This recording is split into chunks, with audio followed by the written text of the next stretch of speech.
एक लड़के को पता चलता है कि उसके फादर का किसी लड़की के साथ अफेयर चल रहा है। इसके बारे में उसने और भी जाना तो उस लड़की के साथ उसका भी अफेयर हो जाता है। मतलब एक साथ फादर और सन, इनका एक ही लड़की के साथ अफेयर चल रहा था। अब आगे क्या होगा ये आज की हमारी मूवी तो only living boy in New York, इसमें हम देखेंगे। अगर आपको ये वीडियो अच्छा लगता है तो प्लीज इसे लाइक और कमेंट जरूर कर दीजिएगा। अब बिना किसी देरी के एक्सप्लेनेशन स्टार्ट करते हैं। मूवी स्टार्ट होती है और हम हमारे मेन कैरेक्टर थॉमस को देखते हैं। थॉमस अपने फ्रेंड के साथ, जिसका नाम है मिमी, एक आर्ट गैलरी में आया हुआ था। उसे एक्चुअल में एक राइटर बनना है और इसी के लिए आजकल वो स्ट्रगल कर रहा है। उसकी फैमिली रिच है, उसके फादर पब्लिशिंग में काम करते हैं, पर फिर भी उनसे वो हेल्प नहीं लेना चाहता। थॉमस मिमी से बहुत प्यार करता है, पर मिमी का ऑलरेडी एक बॉयफ्रेंड है। एक रात इन दोनों ने साथ बिताई थी जो इन दोनों के लिए बहुत ही ब्यूटीफुल थी। आज मिमी ने थॉमस से कहा मुझे एक वर्कशॉप के लिए एक अलग कंट्री में जाना पड़ेगा।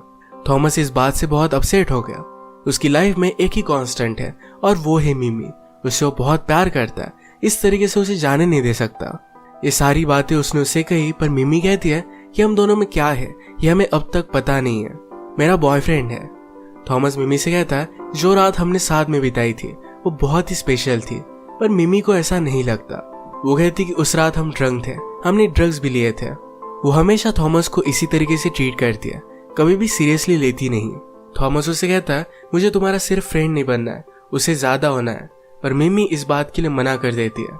थॉमस इस तरीके से अपनी फीलिंग्स जताने के बाद भी मिमी का फ्रेंड नहीं रह सकता था। ये बात उसने मिमी से कही तो इस बात से वो अपसेट हो गए। इसके बाद जब वो घर पर आया तो एक स्ट्रेंजर उससे बात करता है, कहता है कि तुम बहुत ही अपसेट लग रहे हो, क्या लड़की का मामला है, उसका नाम क्या है। थॉमस को तो पहले अजीब लगा, पर वो कहता है उसका नाम है मिमी। ये स्ट्रेंजर उससे कहता है मैं तुम्हें हेल्प कर सकता हूँ, अगर तुम मुझे उसके बारे में बताओ तो शायद वो तुम्हारी गर्लफ्रेंड हो जाएगी। थॉमस को ये बात बहुत ही अजीब लगी। इस बात को इग्नोर कर अपने रूम में चला जाता है। इस स्ट्रेंजर का नाम था गेराल्ड, पर थॉमस को उसका रियल नेम अब तक पता नहीं है। ये मूवी में उसे आगे पता चलेगा। गेराल्ड की बात पर थॉमस ने सोचा और फिर उसके पास वो फिर से वापस आ जाता है। थॉमस ने अपनी पूरी प्रॉब्लम के बारे में गेराल्ड से बात की। गेराल्ड उसे कहता है कि तुम दोनों की एज बहुत ही कम है, इस एज में आदमी बहुत ही सस्पिशियस होता है। तुम अगर उसके लाइफ से जरा दूर जाने लग गए तो उसे तुम्हारी कमी महसूस होगी और फिर वो तुम्हारे पास आ जाएगी। थॉमस को बात समझ में नहीं आती और इसको इग्नोर कर देता है। आज रात थॉमस अपने फैमिली के साथ डिनर कर रहा था क्योंकि उसकी मदर ने उसे इंसिस्ट किया था। उसकी मदर का नाम है जूडिथ। वो हमें जूडिथ के बारे में बताता है कि उसके लिए फैमिली बहुत ही इंपॉर्टेंट है। अगर फैमिली टूट गई तो बहुत ही ज्यादा बिखर जाएगी। जूडिथ को बहुत सारे मेंटल हेल्थ इश्यूज भी थे। थॉमस के फादर का नाम है ईथन। थॉमस इस तरीके से अकेला रहता है, उनसे कुछ भी सपोर्ट नहीं लेता। ये बात ईथन को अच्छी नहीं लगती। थॉमस भी अपने फादर ईथन को बहुत ज्यादा हेट करता है। एक रात जब थॉमस मिमी के साथ एक शो देखने के लिए गया हुआ था तब उसने अपने फादर ईथन को किसी और लड़की के साथ देखा। ये लड़की हमारी और एक मेन कैरेक्टर है और इसका नाम है जोएना। थॉमस इस बात से बहुत ज्यादा डिस्टर्ब हो गया। वो अपनी मदर के लिए वरी करता है, अगर मदर को पता चला तो बहुत ज्यादा हर्ट हो जाएगी। अगले दिन थॉमस ईथन के साथ लंच करता है। यहाँ पर उन्हें कन्फ्रंट करने वाला था पर कुछ भी बोल नहीं पाता। थॉमस ने राइटर बनने के लिए कॉलेज भी छोड़ दिया था तो ईथन उसे कहता है कि एक करियर काउंसलर है, उससे तुम बात कर लो, तुम्हारे करियर के लिए बहुत ही अच्छा होगा। थॉमस फिगर आउट नहीं कर पाता कि ईथन ने ये सब किया क्यों होगा। रात में वो और गेराल्ड जब ड्रंक हो रहे थे तो गेराल्ड ने उसे पूछा तुम लाइफ से चाहते क्या हो। थॉमस को अब तक इस बात के बारे में कुछ भी पता नहीं है। वो राइटर तो बनना चाहता है, बचपन में उसने स्टोरीज भी लिखी थी। ये जब उसने ईथन को दिखाए तो ईथन ने उससे कहा कि ठीक ठाक है। इसमें उन्हें कुछ भी अलग नहीं लगा था, उन्होंने उसे इनकरेज नहीं किया था। जब ईथन यंग थे तो वो भी राइटर बनना चाहते थे, पर उनमें उतना ज्यादा टैलेंट नहीं था। इसी वजह से पब्लिशिंग की कंपनी उन्होंने खोल ली। इसमें वो सक्सेसफुल हो गए थे। नेक्स्ट सीन में हम देखते हैं कि थॉमस देखना चाहता था कि क्या ईथन जोएना से फिर से मिलता है। वो ईथन के ऑफिस के सामने नजर रखता है तो वहां से जोएना निकली तो उसका वो पीछा करने लग गया। एक दिन जोएना का पीछा करते करते थॉमस ने उसे रोक लिया। जोएना कहती कि मुझे पता है कि तुम कौन हो। वो फिर उसे लंच के लिए लेकर गए। थॉमस पूछता है कि तुम दोनों को एक साथ कितना टाइम हो गया। मेरे फादर मैरिड है, तुम दोनों में कुछ भी फ्यूचर नहीं है, वो कभी भी मेरी मदर को नहीं छोड़ेंगे। जोएना कहती कि तुम्हारी मदर और फादर की रिलेशनशिप के बारे में तुम्हें कुछ भी पता नहीं है। शायद तुम्हारी मदर तुम्हारे फादर से डिस्टिंक्ट है। कभी कभी लोग जो नहीं चाहते वो भी करते रहते हैं। फॉर एग्जाम्पल अब तुम मुझसे मिल रहे हो और तुम मेरे साथ इंटीमेट होना चाहते हो। थॉमस को ये बात बहुत ही अजीब लगी। वो कहता है कि ऐसा कुछ भी नहीं है। वो गुस्से में यहाँ से चला गया। नेक्स्ट सीन में थॉमस जब अपनी मदर के साथ था तो मदर उसे कहती है, तुम ही मेरी लाइफ का एक तारा हो। वर्ल्ड में सबसे ज्यादा थॉमस से ही प्यार करती है। थॉमस उसे सब कुछ सच बताना चाहता था पर कुछ भी बोल नहीं पाता। नेक्स्ट डे थॉमस फिर से जोएना से मिलने के लिए गया। उसे कहता है कि जैसा तुम्हें लग रहा है ऐसा कुछ भी नहीं है, प्लीज मेरे फादर से मिलना बंद कर दो। जोएना को किसी भी तरीके की कमिटमेंट अच्छी नहीं लगती है। इथन ने अभी अभी उससे कहा था कि उसे शादी करेगा, इस बात से वो डिस्टर्ब थी। जो भी कुछ चल रहा है इसके बारे में थॉमस गेराल्ड को बताता है। गेराल्ड ने उसे पूछा, क्या जोएना तुम्हें अच्छी लगती है? थॉमस पहले इस बात को मना करता है पर गेराल्ड के प्रेस करने के बाद थॉमस ने इस बात को एडमिट किया।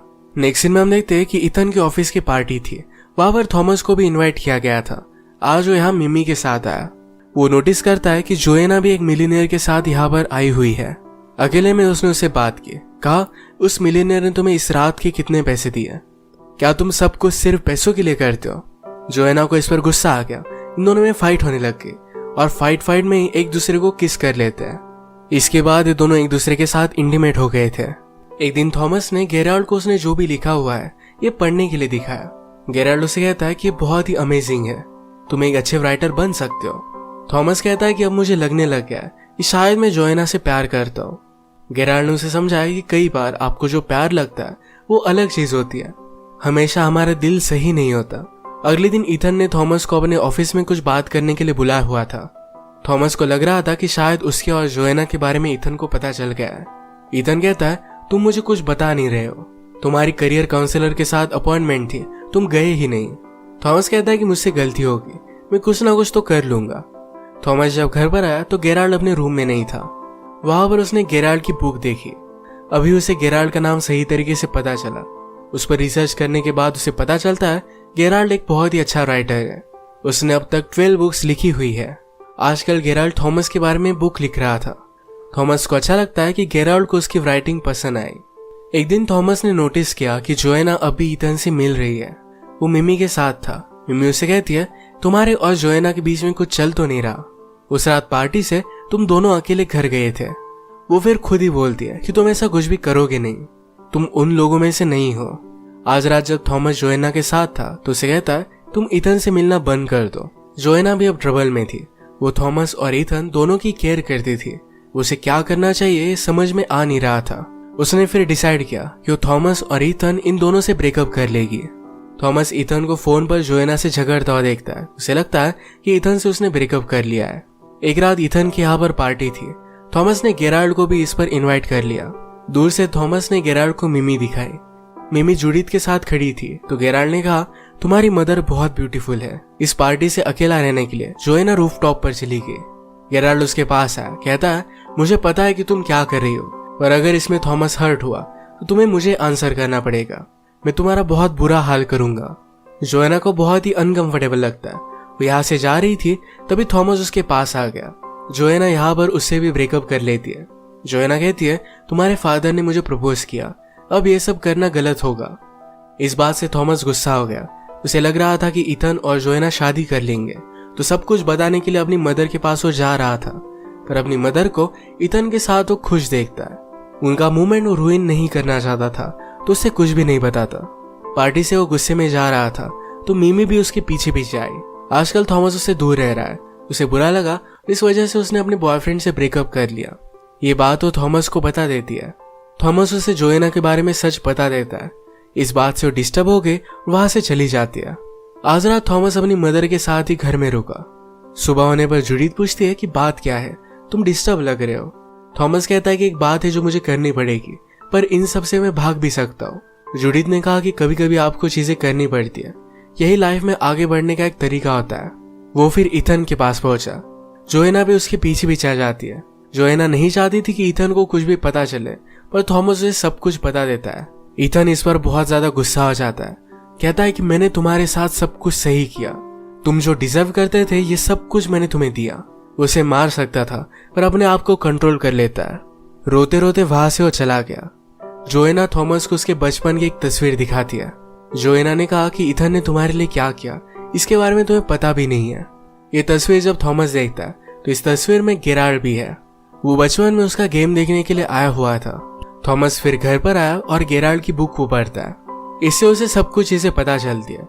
एक्चुअल में गेराल्ड, ईथन और जूडिथ ये यंग एज में फ्रेंड हुआ करते थे। ईथन और जूडिथ की शादी हो गई थी। बहुत साल बीत गए और उन दोनों को बच्चा नहीं हुआ था। ये मेडिकल प्रॉब्लम ईथन की थी। अब ईथन और जूडिथ ने मिलकर डिसाइड किया कि वो किसी की हेल्प लेंगे। ये दोनों गेराल्ड को लाइक करते थे तो गेराल्ड से उन्होंने हेल्प ली। जूडिथ और गेराल्ड ने एक बहुत ही रोमांटिक सी रात बिताई। जूडिथ इसके बाद प्रेग्नेंट हुई। उसी का बेटा थॉमस है, यानी कि थॉमस एक गेराल्ड का ही बेटा था। अब थॉमस और गेराल्ड जब बात करते हैं तो हमें पता चलता है गेराल्ड और जूडिथ हमेशा से एक दूसरे से बहुत प्यार करते थे। थॉमस को अच्छा बचपन मिल पाए, ईथन और जूडिथ में कुछ भी डिवोर्स ना हो, इस वजह से गेराल्ड इन्हें छोड़कर चला गया था। ईथन और जूडिथ में अब कोई भी प्यार नहीं था, पर फिर भी वो थॉमस के लिए एक साथ रह रहे थे। कभी कभी गेराल्ड जब थॉमस को मिस करता तो उसका गेम देखने के लिए आया करता था। उसे दूर से ही देखकर उसे बहुत अच्छा लगता। अब बहुत सालों बाद उसे लगा कि थॉमस से उसे मिलना चाहिए। थॉमस में जो टैलेंट है इसे बढ़ावा देना चाहिए। इस वजह से वो फिर से उसकी लाइफ में वापस आ गया था। ये दोनों जब बात करते तो थॉमस को बहुत अच्छा लगा। उसे अच्छा लगा कि उसका टैलेंट अपने फादर से आता है। वो फिर अपनी मदर से मिलने के लिए गया। सारी चीजों को उसने एक्सप्लेन किया। जूडिथ पूछती कि गेराल्ड कैसा है। वो भी उससे प्यार करती है, हमेशा उसके बुक्स पढ़ती है। अब मूवी में हम देखते हैं कि 1 साल बीत चुका है।